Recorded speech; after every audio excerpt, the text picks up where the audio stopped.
We got to do a pull test.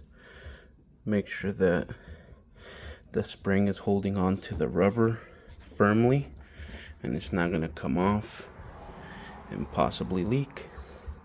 And that's how you replace a front LG door lock.